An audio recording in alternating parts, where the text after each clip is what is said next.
अस्सलाम वालेकुम वरहमतुल्लाहि वबरकातुहू। दोस्तों आऊं अली हसन अब्बासी आहियां। जेकर मुंहिंजो चैनल पहिरियों दफ़ो ॾिसी ऐं ॿुधी रहिया आहियो त बराए महिरबानी मुंहिंजे चैनल खे सब्सक्राइब कंदा, बेल आइकन खे क्लिक कंदा। जेकर मुंहिंजी ऑडियो पसंदि अचे त उनखे लाइक कंदा ऐं कमेंट बॉक्स में पंहिंजी राय खां आगाह कंदा।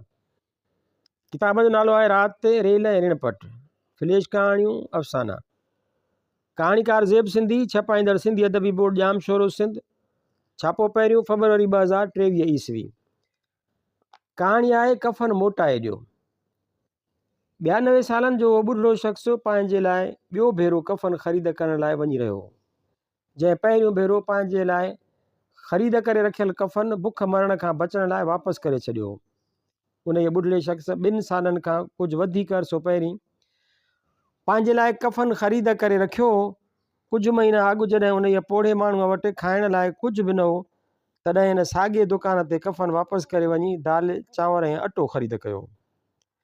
कफ़न दफ़न जे सामान वारे उन जी दुकान ते कुझु न कुझु ग्राहक त अॻे बि हर वक़्तु मौजूदु हूंदा हुआ, पर वबा जे ॾींहंनि में हाणे उन जे दुकान ते कफ़न ख़रीद कंदड़नि जी वधीक रश हुई। 92 सालनि जे ॿुढड़े माण्हूअ खे लठ जे सहारे ते बि पंहिंजे वारे जो केतिरी देरि ताईं इंतज़ारु करिणो पियो।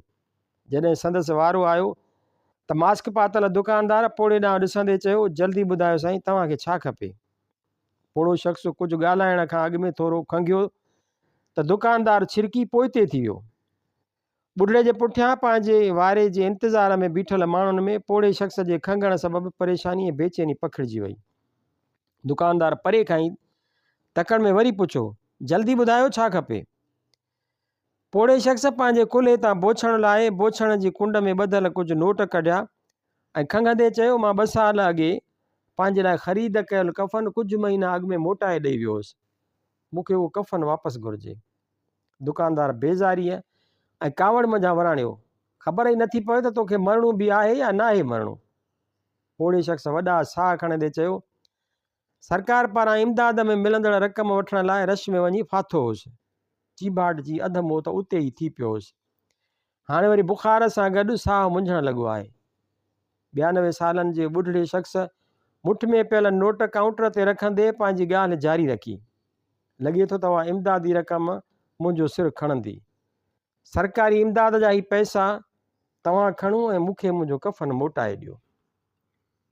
कहाणी आहे कफ़न जा टुकड़ा। 93 सालनि जो पोड़ो शख़्स हिकु हथ में खाधे जे सामान जूं थेलियूं खणी ॿिए हथ में झलियल लठ जे सहारे सां हलंदो घर में दाख़िल थियो त हू पंहिंजे 92 सालनि जी पोढ़ी ज़ाल ॾांहुं ॾिसी हैरान थी वियो। घर पहुतल सहकंदड़ पोड़ो दर जे भरिसां ई बि हैरत मंझां ज़ाल ॾांहुं ॾिसंदो रहियो। थक ऐं सहके सबबु कुझु ॻाल्हाए न सघियो त ख़ामोशीअ सां आहिस्ते आहिस्ते हलंदो अङण में वण जे हेठां पियल खट ते वञी वेही रहियो।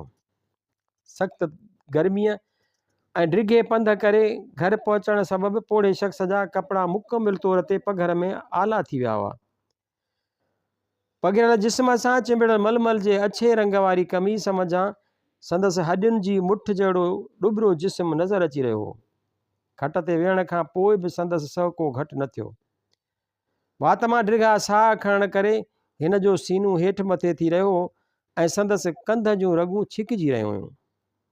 खट जे भरिसां फर्श ते वेठल पोड़ी औरत उथी हिन घणा मंझीअ ते रखियल गिलास खणी घड़े में विधो ऐं पाणीअ जो गिलास भरे अची मुड़ुस जे हथ में ॾिनई। पोड़े मुड़ुस ॾकंदड़ हथ सां गिलास वरितो। हिन कुझु पाणी पीतो ऐं कुझु हथ जी ॾकणीअ सबबु संदसि पघर हणनि कपिड़नि ते हारजी पियो। पोड़ीअ मुड़ुस जे भरिसां खट ते पियल सीधे जे सामान जूं थेलियूं खणी चुल्ह जे भरिसां रखियूं ऐं मोटी अची वरी फर्श ते वेही हिन कैंची खईं। मुड़ुस उभसाईअ सबबु डिघा डिघा साह खणंदे हैरत सां चयो, मां त पंहिंजे लाइ रखियल कफ़न विकिणी सीधो वठी आयो आहियां। तो चयो हो त बुख मरी वेंदीअ, पर तो पंहिंजे लाइ ख़रीद करे रखियल कफ़न न खपाईंदीअ, पोइ तो पंहिंजे कफ़न खे टुकड़ा टुकड़ा छो करे छॾियो आहे? औरत पंहिंजे कफ़न जे बचियल बाक़ी कपिड़े ते कैंची हलाईंदे वराणियो, मुंहिंजे हिकिड़े कफ़न मंझां खोड़ मास्क ठही पवंदा। मुड़ुस जे निड़ ते घुंज पइजी विया वॾा साह खणंदे वधीक हैरत सां पुछाईं, वञी त केॾांहुं कोन थी, छा कंदी हेॾा मास्क? पोड़ी औरत थुल्हनि शीशनि वारे नज़र जे ऐनक पासे ऐनक पाए सुईअ में धाॻो विधो ऐं पोइ कफ़न जे टुकरनि मंझां हिकु टुकड़ो खणी मास्क सुबंदे चयो, हिकु मास्क तूं पाइजांइ, ॿिया सभई विराए छॾींदसि।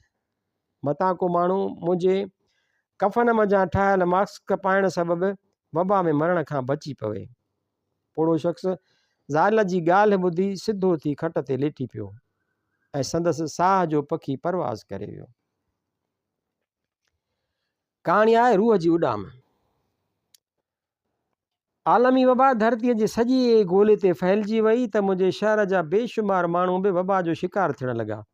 केतिरा ई माण्हू रोज़ बीमार थियण लॻा ऐं केतिरा इंसान रोज़ मरण लॻा। मरंदड़ माण्हुनि जा लाश बि वारसनि खे न थिए ॾिना विया, जो लाशनि मंझां जीअरनि माण्हुनि जे वबा में मुब्तला थियण जो ख़तरो हो। मूं वबा में मरण न थे चाहियो, तंहिं करे मूं ॻोठ वञण जो फ़ैसिलो कयो। सोचियमि ॻोठ खां बि घणो परते हिकु झूपड़ी ठाहींदुसि ऐं दुनिया मंझां वबा जे मुकमिल ख़ात्मे ताईं उन झूपड़ीअ में अकेलाईअ जी ज़िंदगी गुज़ारींदुसि। मास्क ऐं हैड ग्लोव्स पातमि, सैनिटाइज़र, डिटोल, हैंड वॉश ऐं ज़रूरत जूं ॿियूं शयूं हैंड बैग में विधमि ऐं ॻोठ वञण लाइ घरां निकिरी पियुसि। लॉकडाउन सबबि ॻोठ वञण लाइ का बि सवारी न मिली त मां लॻातार पंधु करे शहर खां ॿाहिरि निकिरी वियुसि ऐं मोटरवे जे पासे ते रखियल हिकु बेंच ते वञी वेही रहियुसि। सोचियमि शायदि को रहमदिल कार वारो मूंखे लिफ्ट ॾिए ऐं मां पंहिंजी मंज़िल ते पहुची वञा। जंहिं महिल का कार तोड़े माल बरदार गाॾी नज़र आई थे त मूं बेंच तां उथी लिफ्ट लाइ इशारो थे ॾिनो, पर का बि गाॾी मुंहिंजे लाइ न पे बीठी। सिजु लही वियो ऐं ऊंदहि थियण वारी हुई। मूं हिकु कार खे लिफ्ट लाइ इशारो ॾिनो, पर उहा बि ॿियनि सभिनी गाॾियुनि जा बिना बीहण जे तेज़ीअ सां अॻिते हली वई। मूं बेहदि थकल हालत में बेंच ते वेहण लाइ पोइ ते मुंहुं वरायो त बेंच ते हिकु शख़्स वेठल नज़र आयो। मूं हिन ॾांहुं कावड़ मंझां ॾिसंदे चयो, मूं अकेले खे बि सॼे ॾींहं में कंहिं गाॾीअ वारे लिफ्ट न आहे ॾिनी, भीतर तूं बि हिते अची वेठो आहीं। हुनजे चहिरे ते मुर्क अची वई। चयईं, मां लिफ्ट ॾींदो आहियां, वठंदो न आहियां। हैरत सां वराणियमि, तो वटि त पाण का सवारी कान्हे। हिन संजीदगीअ सां चयो, मूंखे सवारीअ लाइ कंहिं बि गाॾीअ जी ज़रूरत नाहे हूंदी। मूंखे हुनजी ज़हनी हालत ते शक महसूसु थियो। मां हिन जे भरिसां वञी बेंच ते वेहण बदिरां पंहिंजी जाइ ते बीठो रहियुसि। हिन बेंच ते हिकु तरफ़ सुरी चयो, अच मुंहिंजे भरिसां अची वेह। चयोमांसि, मां ॾाढो थकिजी पियो आहियां, जेकॾहिं तूं न हुजी हा त मां उन बेंच ते लेटी पवां हा।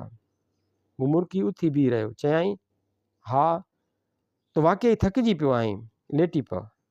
मां ॾाढो थकल हुउसि, बेंच ते वञी लेटी पियुसि ऐं कंधु वराए हिन ॾांहुं ॾिसंदे चयुमि, तूं बि शायदि मूं जियां पाण खे वबा खां बचाइण लाइ शहर छॾे निकितो आहीं।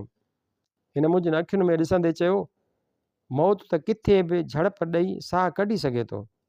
डिघो साह खणी चयुमि, वबा सबबि दुनिया में रोज़ हज़ारे माण्हू मरी रहिया आहिनि। जेकर मां रूह जा पर कटे संदसि परवाज़ खे रोके सघां। हू टहक ॾींदो मुंहिंजे मथां झुकी आयो। मुर्की चयईं, तूं या को बि इंसान फ़क़ति अहिड़ी ख़्वाहिश ई करे सघे थो, पर अहिड़ो अमल इंसान जे वस खां ॿाहिरि आहे।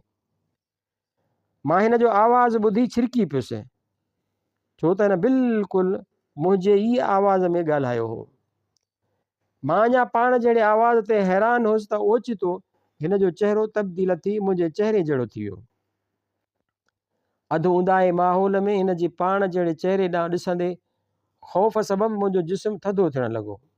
ओचितो हिन जे जिस्म मंझां वॾा पर फुटी निकिता, पर हुन पर फैलाया त दुहाट जे पाछोले जहिड़ो थी वियो ऐं मूं पंहिंजो साह निकिरंदे महसूसु कयो। हू ओचितो भड़को ॾेई तेज़ीअ सां मथे उॾामियो ऐं मुंहिंजे नज़रुनि खां गुम थियण लॻो त मुंहिंजूं अखियूं बंदि थी वयूं। कहाणी आहे ॿियो वायरस। हू रोज़ राति जो कुझु मानी पचाए रखंदो, कॾहिं कॾहिं वधीक बुख हुजण जे बावजूदि हू कुझु बुख बर्दाश्त करे बि लाज़मी तौर ते रोज़ु जेतिरी मानी ज़रूरु बचाईंदो हो ऐं सोचींदो हो जेकॾहिं सुबुह जो ईंदड़ महिमान खे कुझु बि पेश न करे सघियुसि त संदसि अॻियां कंधु खणण जहिड़ो ई न रहंदुसि। सुबुह जो उहा बचायल मानी खणी हू घर जो दरु खोलींदो हो त महिमान अॻु में ई दर ते संदसि इंतज़ार में मौजूदु हूंदो हो। उहो महिमान हिकु कुतो हो। हू कुते जे अॻियां मानी रखंदो हो त कुतो अॻु में संदसि पेरनि ते लेथड़ियूं पाए हिन सां प्यार जो इज़हार कंदो ऐं पोइ मानी खाइणु शुरू कंदो हो। मानी खाइण खां पोइ कुतो हिन जे साम्हूं बि कुझु देरि अहसानमंद नज़रुनि सां हिन ॾांहुं ॾिसंदो रहंदो ऐं पोइ हलियो वेंदो। हिकु राति हिन वटि खाइण लाइ मानी कोन हुई। हू बुख ते ई सुम्ही पियो। सुबुह जो जाॻियो त हिन उथी घर जो दरु न खोलियो जो दर ते वेठल महिमान खे खाराइण लाइ हिन वटि कुझु बि न हो। हू काफ़ी देरि ताईं लेटियलु रहियो। जॾहिं घणी देरि गुज़री वई ऐं हिन खे पक थी वई त दर ते वेठल महिमान हलियो वियो हूंदो, तॾहिं हिन केॾांहुं वञण जो सोचे दरु खोलियो। घणी देरि गुज़री वञण बावजूदि बि दर ते संदसि महिमान कुतो मौजूदु हो। हिन हेठि वेही महिमान कुते जे मथे ते प्यार सां हथु फेरियो त खाधो न मिलण जे बावजूदि बि कुते पेरनि सां हिन जे पेरनि ते लेथड़ियूं पातियूं। प्यार सां हिन जे पेरनि ते लेथड़ियूं पातियूं। रोज़ जीअं कुझु देरि हिन ॾांहुं ॾिसंदो रहियो ऐं पोइ हलियो वियो। हूअ सॼो ॾींहुं बुख ते रहियो ऐं राति जो वरी बुख ते ई सुम्ही पियो। सुबुह जो उथी हिन दरु खोलियो त संदसि महिमान कुतो दर वटि ई वेठो हो। कुते हिन खे ख़ाली हथे ॾिसण जे बावजूदि संदसि पेरनि ते प्यार सां लेथड़ियूं पातियूं। कुझु देरि ख़ामोश नज़रुनि सां हिन ॾांहुं ॾिसंदो रहियो ऐं पोइ हलियो वियो। हिन पाड़ेसरी शख़्स खां ॿुधो त कुझु फ़ासिले ते मौजूदु मैदान ते इमदादी सामान विरायो पियो वञे।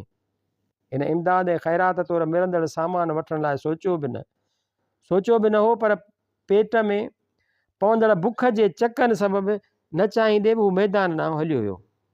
मैदान ते हिकु तरफ़ हिकु दौलतमंद माण्हू हिकु मिसकीन इंसान खे 5 कलवाटी जो पैकेट ॾींदे मुर्की फ़ोटो कढाए रहियो हो।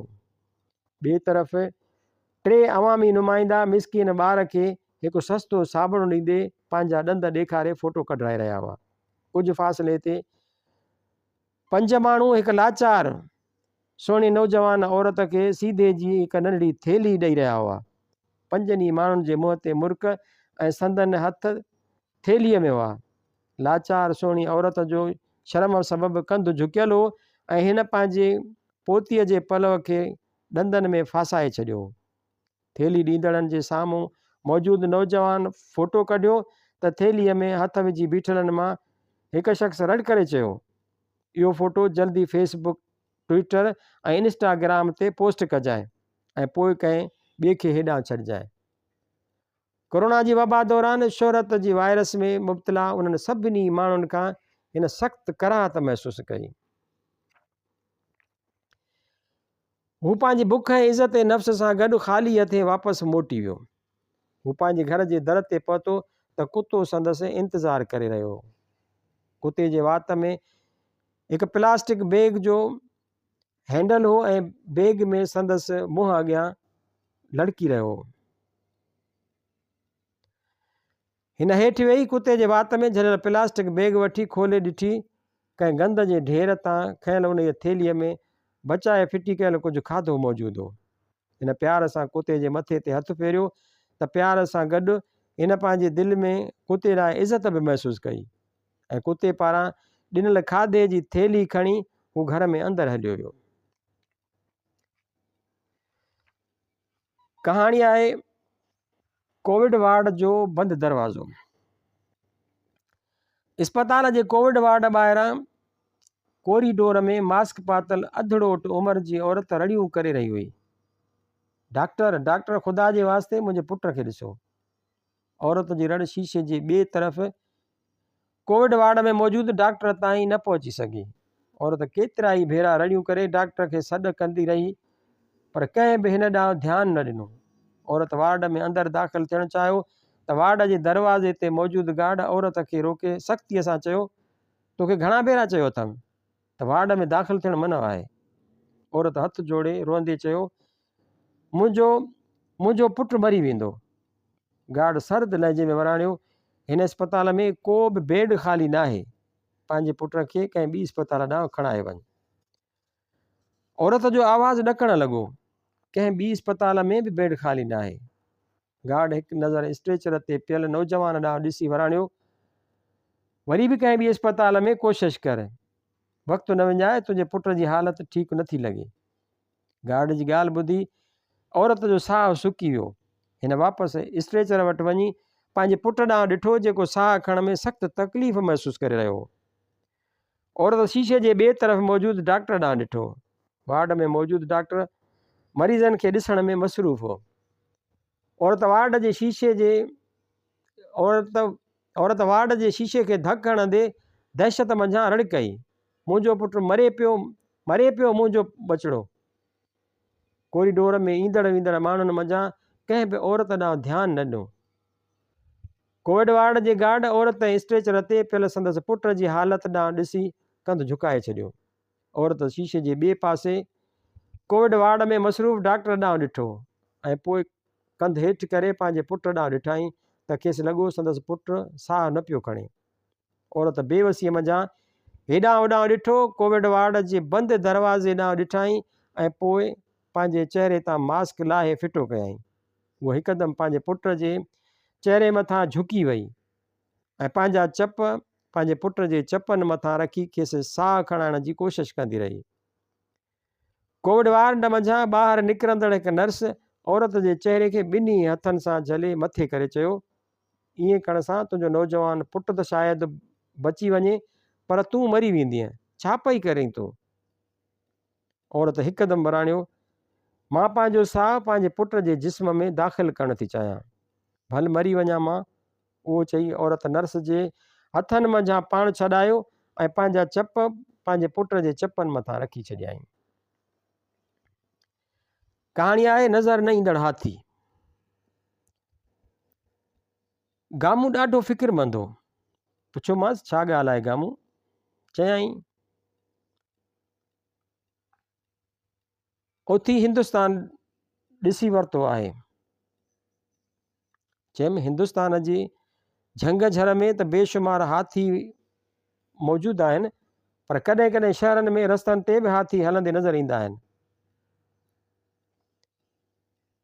गामू थधो साहु खणी वराणियो, मां उन्हनि हाथियुनि जी ॻाल्हि नथो कयां।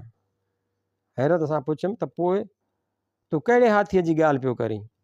चयईं, मां उन ई हाथीअ जी ॻाल्हि पियो कयां जेको हिंदुस्तान में लखे माण्हुनि खे रोज़ु चीभाटे रहियो आहे ऐं चीभाट जी वियल लखे माण्हुनि मंझां रोज़ु हज़ारे माण्हू मरी रहिया आहिनि।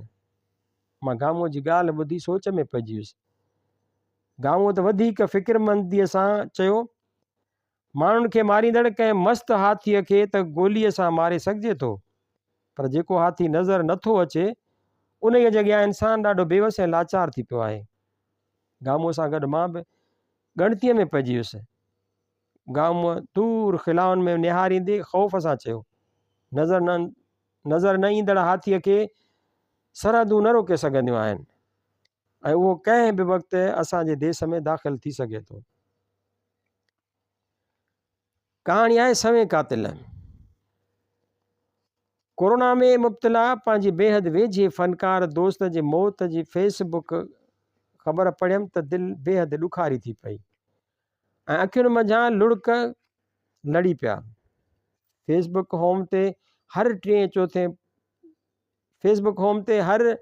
टे चौथी पोस्ट मुंहिंजे दोस्त जे बारे में हुई। केतिरनि माण्हुनि नाम्यारे फ़नकार सां गॾु निकितल पंहिंजूं तस्वीरूं शेयर करे अफ़सोस जो इज़हार कयो ऐं संदसि कुझु चाहींदड़नि हिन लाइ मग़फ़रत जी दुआ जा लफ़्ज़ लिखिया हुआ। मूं बेहदि ॾुखारी दिलि ऐं आलियुनि अखियुनि सां उहे सभु तहरीरूं ऐं तस्वीरूं ॾिठियूं ऐं पोइ मोबाइल फ़ोन बंदि करे रखी छॾियुमि। हू मुंहिंजो बेहदि अज़ीज़ दोस्त हो। संदसि ओचिते विछोड़े जी ख़बर मुंहिंजो जीउ झोरे छॾियो ऐं मां केतिरी देरि ताईं ग़म जी कैफ़ियत में मुब्तला रहियुसि। काफ़ी देरि खां पोइ मूं पाण संभालियो ऐं संदसि जनाज़े निमाज़ बाबति ॼाणण ख़ातिर मोबाइल फ़ोन खणियमि, पर पंहिंजे दोस्त जे कंहिं बि ॿिए घर भातीअ जो फ़ोन नंबर मूं वटि न हो। मजबूरीअ जी हालत में मूं दोस्त जे नंबर ते ई कॉल कई। मुंहिंजे दोस्त जे पुट कॉल अटेंड कई। इंतिहाई ॾुख सां पुछुमि, पुट तव्हांजे बाबा जी जनाज़े निमाज़। मुंहिंजो जुमिलो पूरो थियण खां अॻु ई दोस्त जे पुट वराणियो, उहा ॻाल्हि तव्हां बाबा खां ई पुछी वठो अंकल। छा? इंतिहाई हैरत सबबि उहो हिकिड़ो ई लफ़्ज़ मुंहिंजे वात मंझां निकितो। ॿियल में मूं टहक सां गॾु पंहिंजे दोस्त जो आवाज़ु ॿुधो, फिक्र न कर यार, मां जीअरो आहियां ऐं कोरोना नेगेटिव बि थी वियो आहियां, पर फेसबुक ते माण्हुनि मूंखे मारे छॾियो आहे। हैरत सां पुछुमि, कंहिं फैलाई आहे अहिड़ी अफ़वाह? दोस्त वराणियो, अफ़वाह त कंहिं हिकु माण्हूअ फैलाई हूंदी, पर फेसबुक ते बिना तस्दीक जे उन ई अफ़वाह खे अॻिते वधाईंदड़ मुंहिंजा सभई कातिल ज़ाहिर थी पिया आहिनि।